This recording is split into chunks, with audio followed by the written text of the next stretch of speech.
Leo ni birthday ya Tony bana. Akaona kitu kizuri hapa, acha nikamtafutie keki nimfanyie surprise Akapiga simu ili aombe keki, lakini huku mwamba kaamua kusherehekea na kipenzi chake bana, Suzan birthday. Zara huku kaandaa mapambo mengi, anapiga simu lakini zikawa zinamnyiwa chini tu. Mwamba apokea, kaona okay, acha niweke chini kabisa Sasa bana akasubiri akaanza kuharibu mapambo aliyopamba kwa asila. Akamfuata KD bana, akamwambia KD, nimekwambia mimi ni mke wa mtu bana, sitaki unifuate kabisa na sitaki simu zako. KD akasema, hivi una uhakika una amani na hiyo ndoa? Akasema yes, na amani. Una uhakika una amani na hiyo ndoa? Sasa kwa nini unaniuliza hivi? KD akasema yes, naona kabisa katika macho yako huna imani na hiyo ndoa. Sasa kwa nini unalazimisha kwenye hiyo ndoa wakati unajua kabisa huyo mtu humpendi? Si ukatae ndoa, haikuhusu KD. Mimi nimekwambia nampenda Tony na nitaolewa na Tony. Kwa hiyo sitaki drama zozote unazozileta hapa, sawa? Mimi Tony ndo mwanaume wangu. Lakini KD sijui kwa nini nashindwa kujizuia. Mambo yakaendelea hapo Kwa asubuhi anaamka amechelewa kuamka akawa ananyata kutoka. Akamwambia, kwa hiyo nataka kuondoka bila kuaga? KD, kitu ambacho kimetokea ni emergency, so kitu ambacho tulikusudia, sawa? Kwa hiyo sitaki mawasiliano na wewe, mimi ni mke wa mtu. Akaondoka Anarudi nyumbani, kila mtu uongo kawa mwingi. Zara anasingizia kwamba sijui alilala ofisini, kazi zilikuwa nyingi. KD naye anasingizia taila la gari lipata pancha. Kawa ni uongo jumlisha uongo Sasa huku Zara yupo ofisini, mambo hayaendi, anazidi kumwaza KD Akamuita rafiki yake, akamwambia, rafiki yangu, akamwambia nahisi kama naumwa.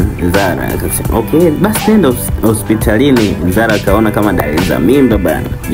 Akachukua kipimo cha mimba, naenda kupima, nakuta kweli ni mjamzito. What? Kwa pressure akaamua kumuita rafiki yake, akamwambia, rafiki yangu, mimi ni mjamzito. Rafiki yake na fulani anasema, lakini mimba sio ya Tony. Kwa mimba nani? Mimba KD. KD yupi? Yule mfungwa. Ndio maana sikukwambia kwamba ametoka jela, kwa sababu nilijua kabisa ulikuwa umpendi KD. Sasa Zara unawezaje kufanya ujinga kama huo wakati unajua kabisa wewe umechumbiwa? Sikutarajia, ilitokea ni emergency tu ghafla. Sio kwamba nilipanga nizae naye mimi KD. Sawa, lakini sasa nilishatokea. Rafiki yake akaamua kumfuata KD. KD, unajua kitu ulichokifanya? Zara saizi ni mjamzito sasa na anatarajia kufunga ndoa. Wewe unategemea nini kinatokea? Basi ni sawa tu kama ni mjamzito, mimi kwani nimekataa kulea?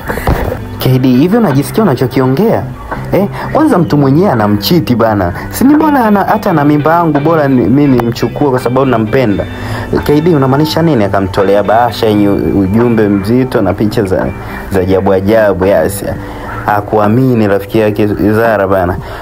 KD, basi chukua na hii kadi ya mwaliko, njoo kesho upinge ndoa, kwa sababu siwezi nikakubali rafiki yangu aolewe na mtu ambaye nitapeli.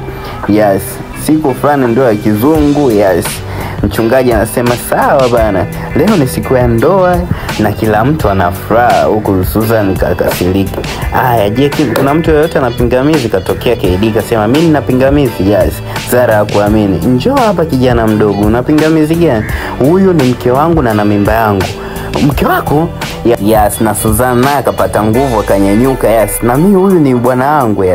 Zara kawa anakimbia kama kuenda kujitupa mtoni, lakini KD akamzuia. Lakini rafiki yake akasema, okay, najua wewe ndio umemwalika KD hapa. Rafiki yake akasema, kwa sababu nilijua ukweli na huyu kwamba mtu mwenyewe akupendi. Sasa kwa nini ningemzuia? Zara akaanza kusema, nisamehe KD, nilikuwa najidanganya mwenyewe, lakini nakupenda. Wewe ndio kila kitu katika maisha yangu. Sijawahi kumpenda mwanaume mwingine zaidi yako. Akapata kumbato pale. Huyu mkongo kabla hajarudi kwa lazima wafungishe hawa ndoa. Mambo yakawa yanaenda hivyo, huku Suzana anamcheka Tony kwamba hata singepinga KD, ningepinga mimi hiyo ndoa.